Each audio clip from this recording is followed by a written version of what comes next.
You're a drummer that knows the basics, but you want to be able to level up, especially in your drum fills.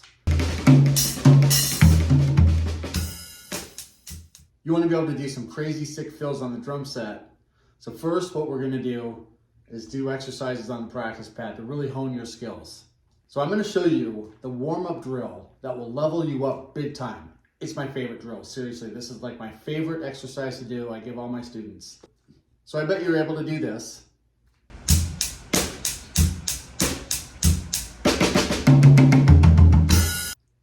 But you want to be able to play like this.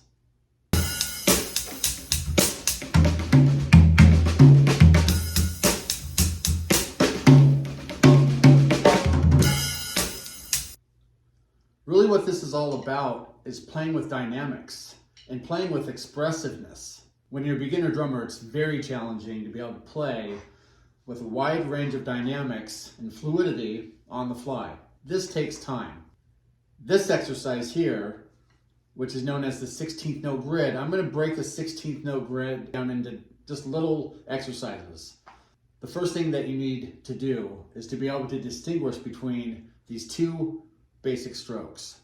A tap stroke, and you can do a tap stroke from up here, from down here. It's just very much controlled with your hands, like that. That's a tap stroke. The other stroke is a closed stroke. What you want to do here is throw the stick down and not allow it to rebound all the way back up. So if you let it rebound, that's an open stroke. For this exercise, we don't want that to happen. We really want a closed stroke.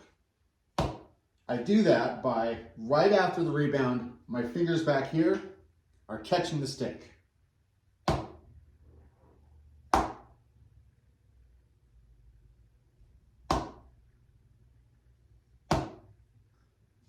Now I do this stroke so that the next stroke can be a tap stroke.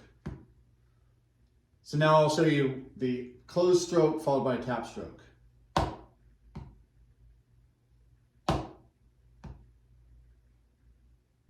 Here's the first exercise of the 16th note grid. We're going to be counting 16th notes. Let's start with 1 E and A. On the 1, we're going to do a closed stroke. Then the rest of the notes will be tap strokes. I'm going to start up here because I'm doing a accented closed stroke. 1, E, and A. We'll do it again. 1, E, and A. Notice how this hand did not allow the stick to bounce all the way back up. 1, E, and A. Exercise 2, you're going to do the same thing, but you're going to accent on that second note, the E. 1, E, and A. 1, E, and again, this left hand now is doing this closed stroke, not allowing the stick to bounce up. Okay, exercise 3. I'm going to do closed strokes on my right hands. So I'm going to count 1 E and A, but I'm accenting on the 1 and the and.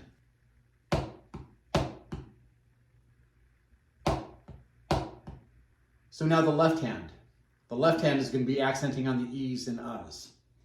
1 E and A. You can loop all of these exercises around. Let's start with that first exercise of the grid, which is just the downbeat of 1, and then the rest of them are tap strokes. The accent will be on the downbeats, and then the tap strokes will be on the E and A's. I'll go through a couple measures. 1 E and A, 2 E and A, 3 E and A, 4 E and A, 1 E and A, 2 E and A, 3 E and A, 4 E and A. The next exercise, I'll do a couple of measures of the E's, the left hand E's. 1 E and A, 2 E and A, 3 E and A, 4 E and A, 1 E and A, 2 E and A, 3 E and A, 4 E and A. And you can seriously loop that around over and over again so that your right hand will get used to that controlled stroke, that closed stroke, and the left hand will get used to that closed stroke as well. while everything else you're doing tap strokes. And you're trying to make those tap strokes nice and even. Now I'll demonstrate the 16th note grid loop at 70 BPM.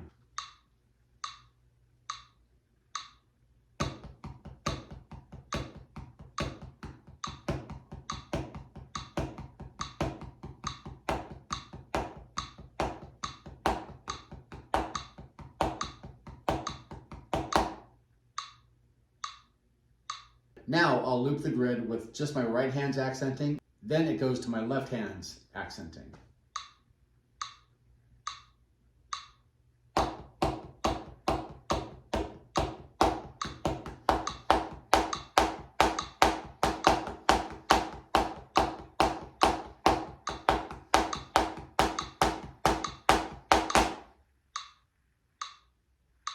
Now, if working with a metronome on these exercises is a challenge for you, don't worry so much about that. Really get these exercises down, just individual exercises, and then work with the metronome so you can work on your timing to make sure your timing is accurate. Let me know in the comments what you think of this exercise, and also please let me know what else you would like to see from this channel. I really want to help you guys out. All right, make sure you check the description. You'll find a link to download this exercise. See you next time.